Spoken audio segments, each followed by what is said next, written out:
Good afternoon, and thank you so much for joining me for this WNCT Now digital news update. I'm Emily Severidge, live in our digital studio. North Carolina Senate candidate Cal Cunningham is speaking publicly for the first time since a scandal broke over his relationship with a woman outside his marriage. Cunningham admitted last week to trading sexually oriented text messages with a California political strategist. Now that woman, Arlene Guzman-Todd, has reportedly told the Associated Press her intimate relationship with the Democratic candidate extended beyond texts. Not on your side, Capitol reporter Michael Hyland spoke with Cunningham today in Raleigh about the inappropriate relationship. He told Hyland, quote, "I've made it clear. I've hurt my family, I've disappointed my supporters, and I'm taking responsibility for that." Michael Hyland has more with our team coverage. Because here in North Carolina, the truth still matters. The relationship between Democratic Senate candidate Cal Cunningham and Arlene Guzman-Todd went beyond text messages, she says. The Associated Press obtained new texts she sent a friend saying the two were intimate in his home and called that weird. Cunningham is married with 2 kids. In an interview, Arlene Guzman-Todd said the two met in person twice. Once in California in March, which was not intimate, and again in July here in North Carolina, which was. In the new text to a friend, she threatened to send naked pictures to Cunningham's opponent, Republican Senator Tom Tillis. "That will teach him," she wrote. She also wrote, "You don't deserve me, Cal." And in another, "He knows that I can tank his campaign." She told the AP she was sorry about the pain and embarrassment the situation has caused. She said the relationship lasted several months and consisted of texts and that in-person encounter. National File first published a series of texts between the two last week, but details of the relationship were unclear. In a statement at the time, Cunningham apologized. His campaign has not responded to specific questions since then, and Cunningham has not spoken publicly. In his first interview with us since he tested positive for COVID-19 last week, Senator Tillis called on Cunningham to answer questions about the relationship. Cal Cunningham at the debate last week said this race is about integrity, and I agree. I think Cal Cunningham owes everybody, the voters, his friends, supporters, a full explanation. A spokesman for Cunningham's campaign did not comment on the latest developments, but did say he is staying in the race. In Raleigh, Michael Hyland, CBS 17 News.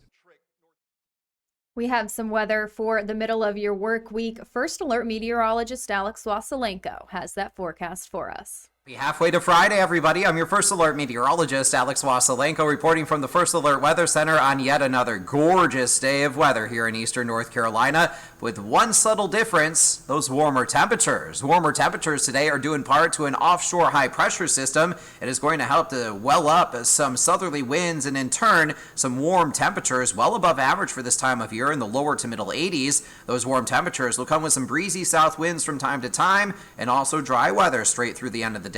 As we go into the overnight period through early Thursday morning, do expect some continued clear skies and maybe a little bit of patchy fog by daybreak on Thursday. Nonetheless, we are setting ourselves up for another beautiful forecast on Thursday as high pressure dominates, but it can't go unnoticed in the Gulf of Mexico. Hurricane Delta will continue to churn northward, eventually impacting the Gulf Coast states as we head into Friday night through early Saturday morning. The remnant moisture from Delta, that'll move into eastern North Carolina for Saturday and Sunday. Do be sure to download that free First Alert weather app so you can track the tropics and, of course, that local forecast too. Speaking of the local forecast, not looking too shabby moving forward. We have a very summer-like day on tap for today, a more fall-like day by Thursday, and then clouds start to build into the forecast for Friday through the upcoming weekend. Those clouds for both inland and coastal communities will stem from the leftovers of Delta.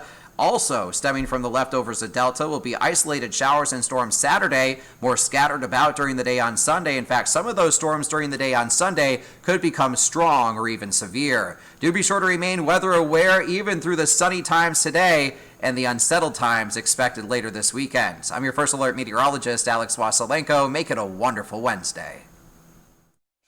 All right, stay with us and we'll be right back with some more news after this short break. 9 on Your Side reporters are all across the East and in your neighborhood. In Tarboro. In Kinston. In Greenville. At Atlantic Beach. Covering local stories that impact you. The groundbreaking ceremony is the beginning of construction for Morehead City's 4th City Hall. People from all over the state of North Carolina gathered at the Sycamore Hill Missionary Baptist Church. Historic Turnage Theater in Washington helps the community celebrate art and culture. See their original reporting weekdays on 9 on Your Side News. Thanks so much for joining me. If you're just tuning in, I'm Emily Severidge, live in our digital studio, providing you with some early afternoon updates. WNCT is bringing you live streamed updates every Monday through Friday at 1:30 p.m. and 4 o'clock p.m. to bring you the latest and up-to-date news before our nightly newscast. East Carolina University leaders are giving us an update on their plans for the 2021 spring semester.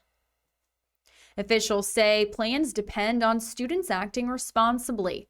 This year's spring semester and fall classes had to switch to remote learning due to COVID-19 outbreaks amongst students.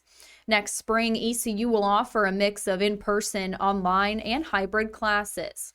15 weeks of classes will begin January 19th, but there won't be a spring break.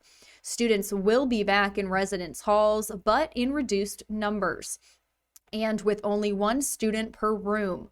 Administrators also plan to devote a lot of living space for students who may have to go into isolation or quarantine due to COVID-19.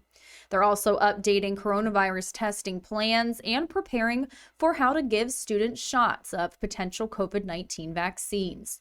Spring commencement is scheduled for Friday, May 7th. Well, tonight marks the first vice presidential debate of the 2020 presidential election. Democratic Senator Kamala Harris of California will square off against Republican Vice President Mike Pence tonight in Salt Lake City. People have been waiting for the vice presidential debate since Joe Biden selected Senator Harris as his running mate. Harris has a reputation of asking thoughtful questions and tough questions in Senate committee hearings and forceful arguments against the Trump administration.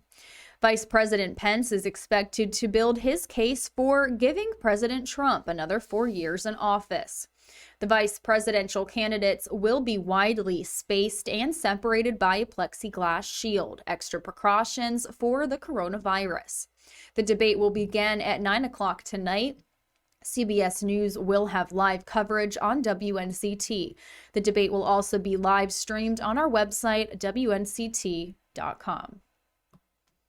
Well, that wraps up this WNCT Now early afternoon update. I'll be back again at 4 o'clock with another update for you. Thanks so much for watching.